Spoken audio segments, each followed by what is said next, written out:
আসসালামু আলাইকুম। আজকে আপনাদের দেখানো হবে কিভাবে সহজ নিয়মে মেশিন চালানো হয়। তো সবাই দেখতে থাকেন। সর্বপ্রথম আমাদের কাজ হবে মেশিন কোথায় বসানো হবে বা চেয়ার কোথায়, এই দূরত্বটা নির্ধারণ করতে হবে। সবসময় আগাআগিভাবে বসতে হবে, তাহলে মেশিন ভালোভাবে চালানো যাবে। আমাদের এখন পায়ের দূরত্বটা কোথায় দিব এটা আগে জানতে হবে। পা আমরা এইভাবে দিতে পারবো না, বা সামনে দিয়ে আমরা আগাল এইভাবে ঝাঁপাইতে পারবো না। পাটা সমানভাবে রাখবো এবং দুই সাইডে সমানভাবে ভর দিব। এখন আমাদের জানতে হবে মেশিনটা নিজের দিকে যদি চাকাটা ঘুরে, ছোট চাকা, তাহলে বুঝতে হবে এটা সিধা পাশ। আর যদি কখন উল্টা পাশে ঘুরে তাহলে এটা হচ্ছে উল্টা। আবার সিধাই ঘুরাবো। প্রথম কাজ হবে কি, হাত দিয়ে এটা ঘুরাইতে হবে। তারপর পা দিয়ে এটা এইভাবে সামন পিছন করতে হবে। প্রথম কাজ হবে হাত দিয়ে ওটা ঘুরানো। তো এখন মেশিনের প্রথমে হাত দিয়ে এটা ঘুরাবো, তারপর আমরা পা দিয়ে চালাবো।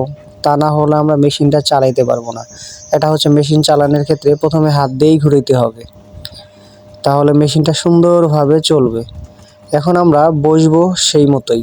প্রথমে হাত দিয়ে ঘুরাবো, তারপর হচ্ছে পা দিয়ে এইভাবে আমাদের চালাইতে হবে। প্রথমে হাত, এটা মনে রাখতে হবে, প্রথমে হাত দিয়ে চাকাটা ঘুরাইতে হবে, তারপর পা দিয়ে এইভাবেই চালাইতে হবে। তা না হলে আমরা মেশিন চালাইতে পারবো না। আর যদি আমরা প্রথমে পা দিয়ে করি তাহলে উল্টা দিকে ঘুরবে। আর চাকা যদি নিজের দিকে না ঘুরে তাহলে অবশ্যই বুঝতে হবে যে এটা সিধা পাশে হচ্ছে না। তো তাই এইভাবে মেশিনটা সর্বপ্রথম নিজের দিকে চালাইতে হবে, তাহলে সিধা পাশেই ঘুরবে। সে সিধা পাশে ঘুরানোর একটাই সূত্র টেকনিক আপনাকে ফলো করতে হবে। মেশিন সর্বপ্রথম আমাদের হাত দিয়ে স্পর্শ করতে হবে, যেটা ছোট চাকা।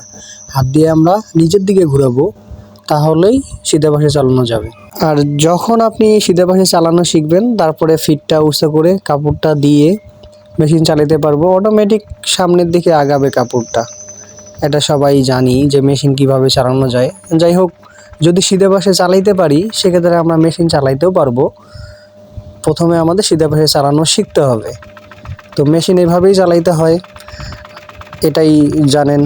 আর যারা জানেন না, অবশ্যই ভিডিওটা বারবার দেখে চেষ্টা করবেন যে মেশিন কিভাবে চালাবো। আর সবশেষে আমাদের এই ইউটিউব চ্যানেল থেকে অথবা ফেসবুক থেকে বিভিন্ন ধরনের ভিডিও আপনাদের দেওয়া হবে, সবাই দেখবেন। আর একটা কথা বলতে ভুলেই গিয়েছি, সেটা হচ্ছে আমি একজন প্রশিক্ষক। সেটা হচ্ছে দর্জি অথবা এমব্রয়ডারি মেশিন মেকানিক্যালের।